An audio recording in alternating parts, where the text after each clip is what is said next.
शांति। मुरली बाबा की याद करेंगे। क्या देखा बाबा ने सभी को? आत्मा ने देखा, भाग्य की रेखाएं देखी। अब याद करो, थोड़ा थोड़ा पीछे जाओ। परसों नशा चढ़ा था किस चीज कि हम करो, जागृत करो। भूल गई ना मुरली कि हम इस संसार में सबसे अधिक भाग्यवान हैं। भाग्यवान आत्माओं की निशानी भिन्न रूप से। सोचें, अभी मस्तक में क्या दिखाई दिया?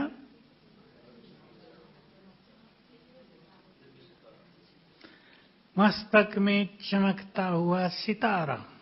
जो जितना भाग्यवान है वो आत्मा उतनी ही चमकती है। नीचे उतरो। दूसरा क्या है? नैनों में क्या देखा? स्नेह और शक्ति।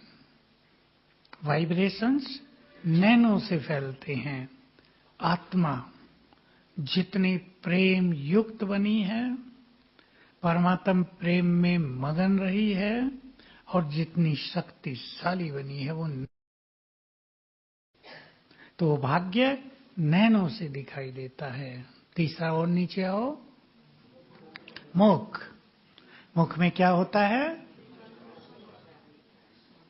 बोल बोलते हैं हम मुख से। कैसे बोल बोले जाते हैं? नम्रता से भरे हुए, मीठे, दूसरों को सुख देने वाले। ये भाग्यवान आत्माओं की निशानी है। और नीचे आओ। होठों पर मुस्कान। जितना भाग्यवान उतनी ही ज्यादा मुस्कान। बोलो, जितना भाग्यवान। और जो उदास हैं, कभी बाबा की ये लहर चली थी, जो दास दासी बनने वाले वो उदास रहते हैं। अरे भगवान मिल गया फिर भी उदास, कुछ ना कुछ इफेक्ट हो जाता है बुरा। उदास माना खुशी नष्ट हो जाना। थोड़ी बहुत देर के लिए हो वो तो चल जाएगा, लेकिन दिनों दिन नष्ट हो जाए वो बाबा को प्रिय नहीं होता। उसे भी लगता होगा ना, भगवान के बच्चे और उदास, तो खुश किसके बच्चे रहेंगे? रावण के। तो भगवान के बच्चे बहुत खुश होने चाहिए, और होते ही हैं। हम सब, आप सब बहुत खुश हैं। जो हम चर्चा कर रहे थे उसकी एक बात कह दूं।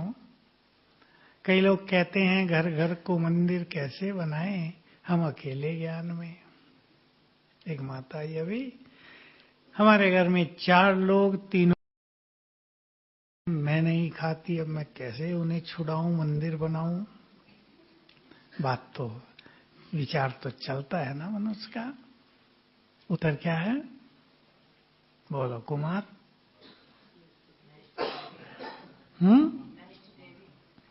ठीक है। देखो, अगर एक आत्मा की स्थिति बहुत महान हो, उस सबको बदल देती है। लेकिन 3 का प्रभाव एक पर पड़ गया हो, अब सोचना ये कि एक महान आत्मा का प्रभाव 3 पे पड़े, या उन 3 का प्रभाव एक महान आत्मा को डाउन रखे। अगर कोई इस बात से बाहर निकल जाए, हम पुण्य आत्माएं हैं, महान हैं, इस देव देवी हैं, इस स्वमान में, इस नशे में रहने लगे, तो धीरे धीरे ही सही सब पर प्रभाव हो जाएगा। बहुत सारी माताएं मुझे सुनाती हैं, इस उदाहरण से आप समझ लें। बच्ची ने जन्म लिया है घर में, कहा ये बच्ची, ये आत्मा गर्भ में आई ही थी और सबका लहसुन प्याज छूट गया। किसने कहा? नहीं, अभी छूट गया, खराब लगने लगा, वो बदबू आने लगी। तो यदि एक आत्मा जो अभी बचपन में है, गर्भ में है, जन्म भी लेगी, छोटी है, उसका इतना प्रभाव परिवार पर पड़ सकता है, तो बड़ों का? सोचेंगे सभी इस बात पर। चलो भाग्य पर आ जाएं फिर से, और नीचे आओ दिल में। दिलाराम बाप, अब वो कितना रहता है वो तो सब सोच लें। और नीचे क्या है? हाथ, हाथों में संपन्नता, भरपूर भरपूरता, और पैरों में कदम कदम में पद्मों की कमाई। ये सब श्रेष्ठ भाग्य की निशानी है। हमें सोचना है हमारा भाग्य कैसा है। हम भरपूर हैं, हम संपन्न हैं, हम खजानों से भरपूर हैं। और बाबा ने कहा ये खजाने अविनाशी चलते हैं, अप्राप्त हुए चारों युग हमारे साथ चलेंगे। ज्ञान का खजाना किस रूप में बदल जाएगा? स्थूल धन में। ज्ञान रत्न स्थूल रत्नों में बदल जाएंगे। रत्नों से ये संसार भरपूर हो जाएगा। बाबा ने कभी एक बहुत हंसी की बात और बहुत गहरी बात कही, अगर शास्त्रों में ज्ञान रत्न होते तो भारत भरपूर होता। है ना? सिंपल सी बात, लेकिन गुह्य से गुह्य होगी। अब ज्ञान रत्नों से बाबा हमें भरपूर करता है तो संसार भी हीरे रत्नों से भरपूर हो जाता है। कितना बड़ा भाग्य है। हमारे पास खुशी का खजाना है, ये जन्म जन्म हमारे साथ चलेगा। हमारे पास संतुष्टता है, ये जन्म जन्म हमारे साथ चलेगा। भाई इधर लाइन बनवा दो इनकी, ये माताएं ढूंढ रही जगह, यहाँ हो। ये खजाना जन्म जन्म हमारे साथ चलेगा। तो सभी अपने खजानों को चेक कर लें, चेक करें सभी अपने खजानों को। एक लाइन यहां लगाओ, कोई शुरू करे तो पीछे बैठेंगे। यहाँ आओ, यहाँ आओ। अब इसके पीछे आओ सभी। माता जी को सिखाओ, इनको नहीं आता, शायद भाषा नहीं आती। चलो ठीक है। संपन्नता, ज्ञान में, खुशी में। सबसे पहले किस में होनी चाहिए? ज्ञान में। ज्ञान ही सब चीजों का आधार बनेगा। हमारे पास एक बहुत सुंदर खजाना है जिस पे लोगों का कम ध्यान है, और वो है श्रेष्ठ संकल्पों का खजाना। वो कहां से मिलता है? ज्ञान से, मूल्यों से, वो स्वमान से, वो चिंतन से। जो पॉइंट्स बाबा ने कहा, बहुत सारी पॉइंट्स हैं तुम्हारे पास, उनका मनन करो तो विचार महान होंगे। और महान विचार हमारी स्थिति को महान बनाते हैं। स्थिति महान तो भाग्य बहुत महान। अब होठों पर मुस्कान हो, कैसी मुस्कान? कई लोग जबरदस्ती मुस्काने की कोशिश करते हैं, देखे होंगे आपने। थोड़ा मुस्कुरा लेते हैं। कैसे आएगी ये मुस्कुराहट? प्राप्तियों की स्मृति से। सवेरे उठकर बहुत अच्छे अनुभव किए होंगे तो चेहरे पर अलग मुस्कान होगी, वो चमक होती है, एक चमक, चेहरे चमके। अब दुनिया में देखें, आप सब दुनिया चेहरे देखो, और यहाँ कुमारों के देखो, मेरे आगे 5 बैठे हैं। पंच प्यारे देखो, और भी सब बैठे हैं, सबके चेहरों पर नूर है। एक मुस्लिम भाई ज्ञान में आया, कहता अरे भाई मैं बचपन से देखता था कि किसी मनुष्य के चेहरे पे नूर ही नहीं है। कोई उदास है, कोई टेंशन में है, कोई बेचारा चिंताओं में जी रहा है, किसी पे कोई बोझ है, किसी पे कोई बोझ है। और बाबा के बच्चों के चेहरों पर नूर ही नूर है। ये मुस्कुराहट है, ये लाइट है, ये प्योरिटी की लाइट है, ये ज्ञान की भी लाइट है, ये खुशी भी है, ये पुण्य कर्मों का भी प्रकाश है। तो ये हमारे श्रेष्ठ भाग्य की पहचान है, भरपूरता। अब आत्मा को हमें चमकाना है, आत्मा की चमक बढ़ानी है। बढ़ रही है, नो डाउट। और बढ़ानी है हमें। कैसे बढ़ेगी वो? सिंपल बात, जैसे जैसे हम आत्मिक स्वरूप में स्थित होंगे, आत्मा की चमक बढ़ती जाएगी। और देहाभिमान पे बोल ली थी ना, अब बाबा तो सीधा कह दिया। बाबा तो कहते हैं तुम सब क्या बन गए, बस नाम न लो, सब खुश हो जाते हैं वो सुन के। देही अभिमानी होंगे वो चमकते हुए फूल, सुगंधित फूल। तो हमें अपने भाग्य को स्वयं श्रेष्ठ करना है। बोल पे ध्यान दें। हम बहुत भाग्यवान हैं, तो हमारे बोल कैसे होंगे? सुखदायी बहुत होंगे। हमारे बोल पुण्य करेंगे। और जिसके बोल दूसरों को हर्ट करते हैं, हर्ट समझते ना, इंग्लिश शब्द है आजकल प्रचलित है, कष्ट देते हैं, उनका भाग्य बनेगा या बिगड़ेगा? उनका भाग्य बिगड़ेगा। कहां से घंटी बज गई थी भाई? बड़ी भारी घंटी बजी, सोतों को जगा दिया। तो हम सभी भाग्यवान हैं, अपने को इस नशे में स्थित करेंगे सभी। कौन हूं मैं? बहुत भाग्यवान हूं। जितना जितना ये स्मृति रहेगी, भाग्य चमकता जाएगा। और जो रोज 2-4 बार कह लेते हो इधर हाथ रख के, मेरा तो भाग्य ही खराब है, तो उसका भाग्य चमकेगा या और डिम हो जाएगा? डल, लाइट और डिम होती जाएगी। तो हमें इस बहुत खुशी और नशे में रहना है कि हम इस संसार की सबसे भाग्यवान आत्मा हैं। भाग्य का सितारा चमक रहा है, हम सबकी लाइट। सब ये अभ्यास किया करें। हम सबकी लाइट संसार के अंधकार को दूर करती जा रही है। अज्ञान अंधकार है, विकारों का अंधकार है, किसी को राह नहीं मिल रही है। आज बाबा सन्यासियों के लिए बहुत अच्छा समझा रहे थे ना। अब चल तो दिए, मुक्ति चाहिए, पर रास्ता क्या है किसी को पता ही नहीं। मुक्त होकर कहां जाएंगे किसी को पता ही नहीं। बाबा ने सरल मार्ग दिखा दिया है।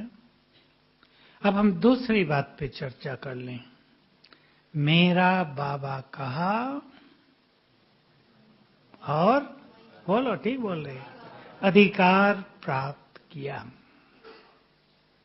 अब इन दो चीजों पर सभी को बहुत अभ्यास करना है। बाबा का सब कुछ हमारा और स्वयं बाबा भी हमारा, अधिकार उस पर। बहुत बड़ी चीज है, इसको सभी अपने चिंतन में लाएंगे। अधिकार की फीलिंग, जो कुछ उसका है वो सब हमारा है, मांगने की जरूरत नहीं है, अधिकार से प्राप्त है। अधिकार की स्मृति ही हमें भरपूर करेगी। जैसे उस दिन अव्यक्त मुरली में था संडे को, जिस तरह जहां जिसका जन्म होता है उनके संस्कारों का प्रभाव रहता है ना मनुष्य पे। राजा के बच्चों को, राजकुमार राजकुमारियों को सोचना थोड़ा ही पड़ता है मैं राजकुमार हूं, या कोई उन्हें याद दिलाता है तुम राजकुमार हो, भूल गए। हमें थोड़ी मेहनत करनी पड़ रही है क्योंकि यहां भूल गए थे लंबे काल से। तो हमारा माता पिता स्वयं ब्रह्मा और भगवान, उनके संस्कार हमारे अंदर हैं। इस बात को सभी स्वीकार करें। उनके संस्कार हमारे अंदर हैं, हमें उनकी स्मृति से उन्हें जगाना है, तो हमारा भाग्य भी चमकता जाएगा। समझ रहे हैं भाषा? उनकी स्मृति से ही वो चीजें जगती हैं। जैसे योग की कमेंट्री देते हुए सब सुनते होंगे ना, बाबा प्यार का सागर है तो मैं भी प्रेम स्वरूप हूं। अब ये रट लिया है बहुतों ने, रटने की बात नहीं, हम इसे स्वीकार करें। वो शांति का सागर है तो मैं भी शांत हूं, उसका वो संस्कार मेरे अंदर भी है, हम उसकी संतान हैं।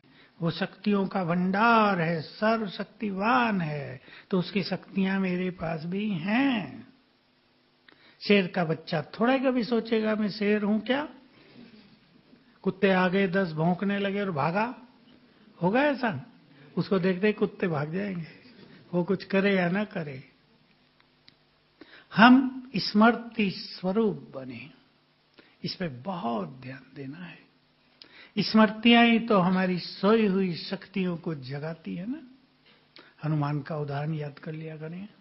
हनुमान जी पहुंच गए कूदने के लिए, लंका जाने के लिए। देखा सागर तो बहुत लंबा चौड़ा है, इतनी छलांग तो नहीं भर पाऊंगा। फिर क्या किया? जाम्बवत ने याद दिलाया उसको। याद दिलाते ही याद आ गया, मैं तो पवन पुत्र हूं।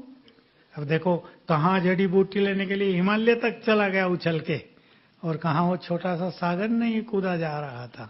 तो स्मृति दिलाने से शक्तियां जागृत हो गई, पता चल गया मेरे अंदर इतनी शक्तियां हैं। हम सब भी इस बात पे बहुत ध्यान दें, स्मृति स्वरूप होना। जिसको जैसी स्मृति होगी वैसी ही स्थिति बन जाएगी। आप सबको अनुभव है, ग्रस्त वालों को, लेकिन उसका क्लैरिफिकेशन नहीं, स्पष्टीकरण नहीं। आपको पता है मैं इन 3 बच्चों की मां हूं, क्या क्या रहता है बुद्धि में? मैं याद दिलाऊं माताओं को स्मृति की, क्या क्या रहता है? बच्चा सोया नहीं, चिंता मां को। बच्चा पढ़ नहीं रहा, चिंता मां को। होता है या नहीं? स्मृति है ना कि मैं मां हूं। बाप का नहीं उदाहरण दे रहा हूं, बाप भी बहुत बैठे हैं, पर रहती है ना स्मृति है। तो आपका स्वरूप वैसा ही है, जैसी स्मृति है वैसा ही स्वरूप है। पक्का कर दें सभी। ईश्वर बाबा की बहुत मुरलियां चली, विशेष रूप से 18 जनवरी पर बहुत साल चली होगी। स्मृति से स्थिति, स्मृति से समर्थि। स्मृति, समर्थि माना पावरफुल। स्मृति हमें पावरफुल बनाएगी। उसमें एक ही स्मृति बहुत अच्छी है, मैं मास्टर सर्वशक्तिवान हूं। हमारी सोई हुई शक्तियां जगती रहेंगी। मैं ईष्ट देवी हूं, वो संस्कार जगते जाएंगे, प्योरिटी बहुत बढ़ जाएगी। और मैं 3 बच्चों की मां हूं, 4 की मां हूं, तो दायरा उतना ही रहेगा, बस उसे बाहर नहीं निकल सकेंगे। समझ रही ना माताएं? इसलिए अपने दायरे को अगर बढ़ाना है तो मैं जगत माता हूं। अब जगत की पालना करेंगे या नहीं? वाइब्रेशंस के द्वारा जगत की पालना करनी है, देना है उनको। जितनी श्रेष्ठ स्मृतियां होंगी उतनी ही श्रेष्ठ स्थिति स्वतः ही बन जाएगी, उतना ही महान भाग्य बनता जाएगा। जो करते हैं उनको बहुत अच्छे अनुभव हो रहे हैं। मुझे तो माताएं आकर बताती है क्या क्या हुआ हमारे घर में, क्या क्या हमने अभ्यास किए। अगर यह अभ्यास कर लिया मैं ईष्ट देवी हूं, तो क्या हुआ हमारे घर में? बहुतों के कई विघ्न नष्ट हो गए, कई बंधन कट गए। गलत राह पर लोग थे, वो सीधी राहों पर आ गए। लेकिन बस बात यही है कि उन्हें देखकर उनकी चिंताओं में समय बीते। चेक कर लेना, सभी मातृ शक्ति बहुत बैठी है, या इस स्मृति में समय बीते कि जितनी श्रेष्ठ स्थिति में मैं रहूंगी उतना ही इन सब का कल्याण होगा। किसमें समय बीते सोच लें सभी। परिस्थितियां हैं और बढ़ती जा रही हैं, बहुत बढ़ती जा रही संसार में परिस्थितियां। क्यों बताओ? जैसे जैसे घर जाने का समय समीप आएगा, सभी के हिसाब किताब चुकतू होंगे ही। कभी बाबा ने कहा था तुम्हारे हिसाब किताब चुकतू होने की मिशनरी बहुत सूक्ष्म है, वो शुरू हो गई है। इसलिए जिसके साथ जो कुछ भी हो रहा है उसका जिम्मेदार वो स्वयं है। ये सोच के कोई परेशान नहीं होना कि मैंने क्या पाप किए, हाय मैंने क्या किया होगा। ये सही बात है, लोग आते हैं मेरे साथ, मैंने ही ऐसे क्या पाप किए, सारे विघ्न मेरे ही पास आ रहे हैं, ये सोचना नहीं है। लेकिन ये सोचना है कि हमें योग बल से अब इस सब को क्लियर करना है। सोचना ये है, साधन हमारे पास है, हमें क्लियर करना है। तो बहुत अच्छा चिंतन करेंगे अधिकार पर। खजानों पे तो हमारा अधिकार है ही। ईश्वर, ये सब शक्तियां बाबा के पीछे 18 जनवरी पर बहुत अच्छे बोलते। परमात्म शक्तियां तुम्हारी परमात्म प्रॉपर्टी हैं। मुझे बहुत अच्छा लगा ये, और तब से याद भी रहने लगा। ये तुम्हारी प्रॉपर्टी है। जैसे अपनी प्रॉपर्टी पर अधिकार होता है ना, तुम इनके मालिक हो। बढ़ाएंगे, सभी इस फीलिंग को बढ़ाएंगे। इन शक्तियों पर मेरा संपूर्ण अधिकार है, ये मेरी हैं। चिंतन में लाओ सभी अपने, अभी अभी ये शक्तियां मेरी हैं, हम इनको ऑर्डर दे सकते हैं। सबको अभ्यास करने, अनुभव करने हैं। मैं शक्तियों का मालिक हूं। बढ़ाएं इस फीलिंग को, शक्तियों का मालिक, इन पर मेरा अधिकार है। और स्वमान की सीट पर बैठकर पहला अभ्यास होगा, मैं मास्टर सर्व शक्तिवान हूं। ये सभी शक्तियां परमात्म प्रॉपर्टी हैं, ये मेरी शक्तियां हैं, मैं इनका मालिक हूं, इन पर मेरा अधिकार है। फिर 10 शक्तियों का आह्वान कर लो, आ जाओ और उन्हें ऑर्डर दे दो, ये विघ्न नष्ट करो। बच्चे की ये बुरी आदत है, ठीक कराओ। प्रैक्टिकल रोज अभ्यास करेंगे। पति इस गलत मार्ग पे चला गया है, हे मेरी शक्तियां उसे सत्य राह दिखाओ, उसे सत्य राह पर लाओ। जो घरों की अनेक समस्याएं हैं आप सबके, उनका इस तरह निदान करें, समाधान करें। क्लियर हो रहा है? परेशान नहीं होंगे। अंडरलाइन कर दो, समस्याएं बढ़ेंगी ही, क्योंकि हिसाब किताब चुकतू होंगे। आपके घर में वही बच्चे जन्म लेंगे पोतरे बन के, जो आपसे हिसाब किताब लेने आएंगे। अब आप दुखी भी होंगे उन्हें देख देख कर, होंगे, क्योंकि वो कर्मों का हिसाब किताब है। अब बच्चा आते ही बीमार रहने लगा, उसका कष्ट आपका कष्ट हो जाएगा, ये हिसाब किताब चुकतू होगा। तो योग बल से सकाश देते हुए, बहुत अच्छी स्थिति बनाते हुए अपनी समस्याओं को पार करना है। सीख लें ये सभी, नहीं तो क्या होने लगा है, शुरू हो गया वो खेल, अच्छी तरह शुरू हो गया है। भिन्न भिन्न घटनाओं का मन पर बुरा इफेक्ट होता ही जा रहा है। कल एक माता बेचार रोए रोए, क्या हुआ बताओ तो सही। बताने में भी देर लगी, रोना जब बंद हो बेचारी का। मैंने कहा हुआ क्या, लड़के की शादी कराई थी, बड़े प्यार से, एक ही लड़का है, अब वो बहू मेरी उससे बात भी नहीं करने देती। बात तो माताओं के लिए भारी है ना, है या नहीं? बहू किसकी? अब उसने लड़के को ऐसा कर दिया, मां से तुम्हारा कोई नाता नहीं है। ये आजकल की हमारी एजुकेशन का दोष है, उसमें संस्कार नहीं दिए जाते, केवल डिग्री दी जाती हैं। ये दोष है हमारी वर्तमान एजुकेशन का।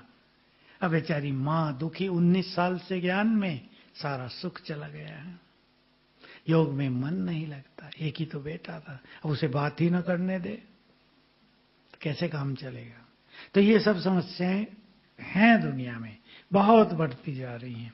इन्हें अपनी श्रेष्ठ स्थिति से, अपने योग बल से ठीक करना है, और अपने बच्चों में भी अच्छे संस्कार डालने हैं। ये माताओं का काम है। डाल सकती हैं या नहीं?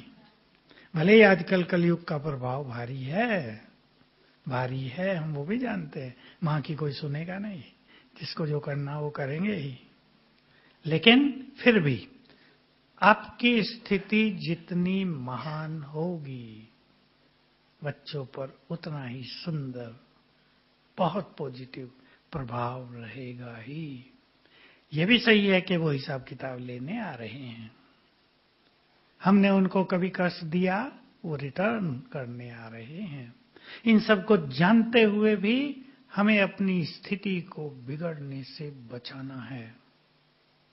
बाबा ने और बहुत अच्छी बात कही, जो बहुत बार कही है, मेरा बाबा कहा और फिक्रों की टोकरियां, लेकिन होती तो नहीं ना। बाबा भी कह गया, हमने भी लिख लिया और सोच भी लिया, लेकिन जब टोकरियां आती हैं, फिक्र ऐसी चीज है। मनुष्य का मनुष्य फिक्र करता भी है, दया भाव भी है। देखो इसमें बाबा ये भी कहते हैं, रहमदिल बनो, सब पे रहम भी करना है, अपनों पे तो पहले ही करना पड़ेगा। अब ये तो नहीं बच्चा बीमार है और हम बेफिक्र सो रहे हैं, उसे हॉस्पिटल क्यों ले जाए, कल देखेंगे, ये भी तो नहीं किया जा सकता ना। कर्तव्य भी पूर्ण करने हैं, सहज भाव से करने हैं। बहुत अच्छी चीज सबको सीखनी है, सहज भाव, इजी नेचर। जो सहज भाव से, जो सहज योगी बन जाते हैं, सहज भाव से बन जाएंगे सहज योगी। बाबा के शब्द है ये अव्यक्त, वही विश्व राज्य अधिकारी बनते हैं। सहज योगी बनना है और अपने जीवन को सहज बनाना है सबको। फास्ट लाइफ भी हो रहा है, तेज चलने वाला जीवन। बहुतों को ऐसा भी होता है, समय नहीं मिलता है, कोई एक परिस्थिति आ गई, उसमें भी बहुत समय निकल जाता है। फिर भी अपने को संभालना है और ये कभी नहीं भूलना है, हमारी स्थिति ही परिस्थितियों को समाप्त करेगी। लिख लो जो लिख रहे हैं, इसको कहीं अच्छी जगह लिख के रख देना। हमारी श्रेष्ठ स्थिति ही परिस्थितियों को समाप्त करेगी। तो हमें अपने चारों युगों के भाग्य को भी बढ़ाना है और वर्तमान में भी परिस्थितियों से ऊपर उठना है। देखो कितने बड़े चैलेंज हैं बाबा के। रहो भी परिवार में और रहो उपराम, सबकी सेवा भी करो, जिम्मेदारी भी निभाओ और रहो भी बहुत हल्के। ये करण करावनहार करा रहा है, सबसे संबंध भी निभाओ और न्यारे भी रहो। है ना भारी काम, जो एक सन्यासी को सन्यास लेकर करना होता है, वो हम सबको परिवारों में रहकर करना होता है। इसलिए गहन बातें हैं, गंभीरता है, मोटापन नहीं है। अब किसी की कोई जिम्मेदारी नहीं रही, सन्यास बन के चले गए जंगल में, उसे कहो तुम उपराम रहो, उसके लिए उसका कोई महत्व नहीं है। कार्य कर रहे हैं, जिम्मेदारी निभा रहे हैं और इस फीलिंग में है कि करण करावनहार बाबा करा रहा है। ये है असली अभ्यास, अपने को संभालना। हम जिम्मेदार नहीं, बाबा जिम्मेदार है। अब अपने जीवन का साथी बाबा को बनाना है सबको। कई सोचते हैं कैसे बनाएं, कैसे बनाएं, बोलो। सिंपल बात, बाबा मेरे साथ है, बस इतनी स्मृति की जरूरत है। बाबा मेरे साथ है। बाबा हमारे परिवार का बड़ा है, बना लो अभी। मैं ही हेड नहीं परिवार की, मेरे हेड के ऊपर भी एक हेड है, और जैसे कमिश्नर के ऊपर भी आजकल चीफ कमिश्नर।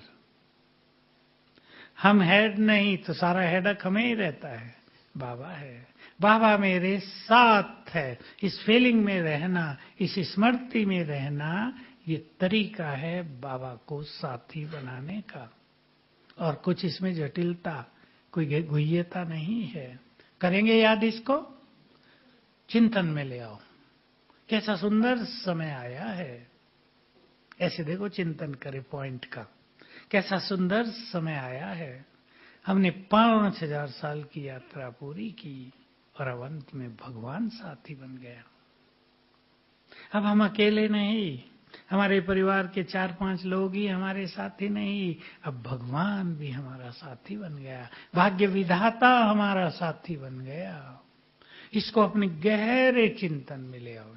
चिंतन करते करते सो जाओ रात को, रात के समय करना बहुत मजा आएगा। भगवान साथी बन गया, बहुत बड़ी चीज हो गई। हमारा भाग्य ही खुल गया, हमारा भाग्य का सितारा चमकने लगा, भगवान साथी बन गया। तो साथी हो गया। कुछ दिन इसका अभ्यास कर लेंगे, दिन में कई बार कर लेंगे, उसके साथ का अनुभव होगा। क्योंकि आने वाला जो समय है उसमें बहुतों को ये अनुभव हुआ करेंगे, हमसे दूसरों को जिस स्मृति में हम हैं वही स्वरूप दिखाई देगा। मान लो किसी ने ये स्मृति बहुत बढ़ाई है कि बाबा मेरे सिर के ऊपर छत्र छाया है, अभ्यास कर लिया है बहुत, तो विनाश काल में दूसरों को हमारे सिर पर एक विशाल छत्र दिखाई देगा, डिवाइन छत्र। और लोग समझेंगे ये तो कोई देवता है, ये मनुष्य नहीं है, इनके साथ तो भगवान है। भगवान न भी समझ पाएंगे, इनके साथ तो बहुत बड़ी शक्ति है, इनके साथ तो डिवाइन पावर है कोई, ये होने लगेगा। तो आने वाले समय में ये सब खेल बहुत चलना है। सबको पता है दिव्य दृष्टि की चाबी किसके पास है, लेकिन वो चाबी उनको ही, उनके लिए ही तो यूज होगी जिन्होंने अभ्यास किया होगा।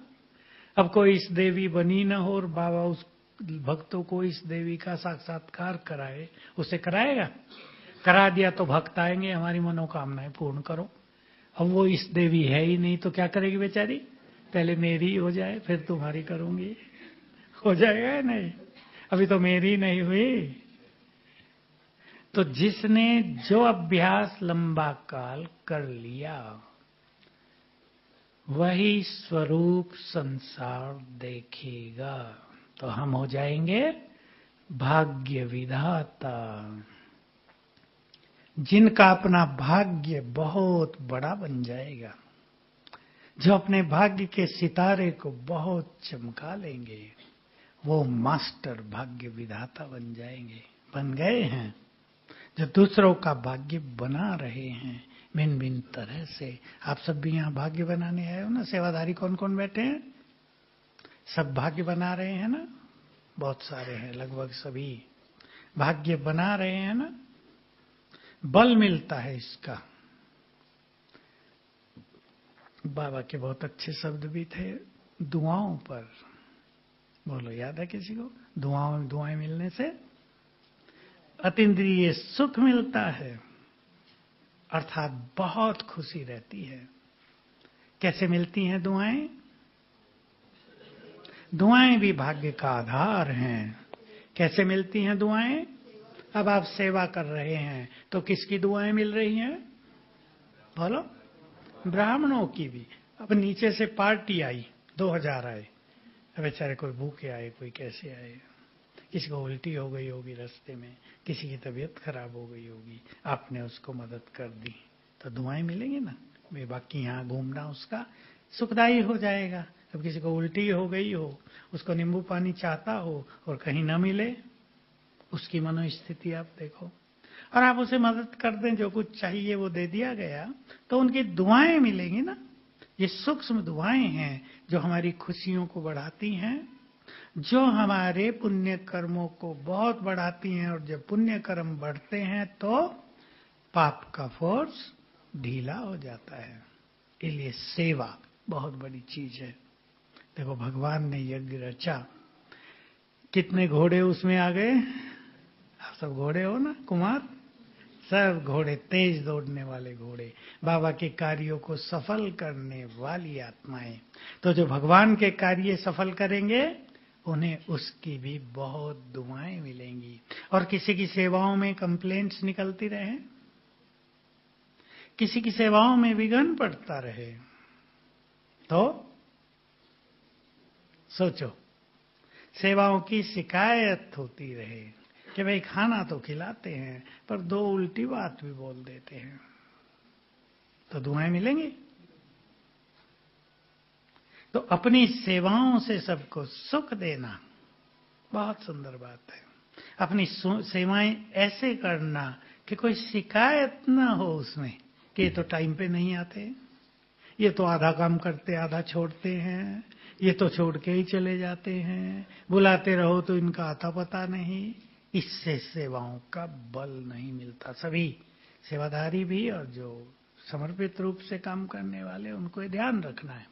कुछ लोग सेवा करते करते बहुत अच्छी स्थिति में पहुंच जाते हैं क्योंकि उनको दुआएं मिल रही हैं, और कुछ लोग सेवा कर रहे हैं, उनकी कंप्लेंट निकल रही है। समझते हैं ना कंप्लेंट, तो मैंने बोल दिए 2-4।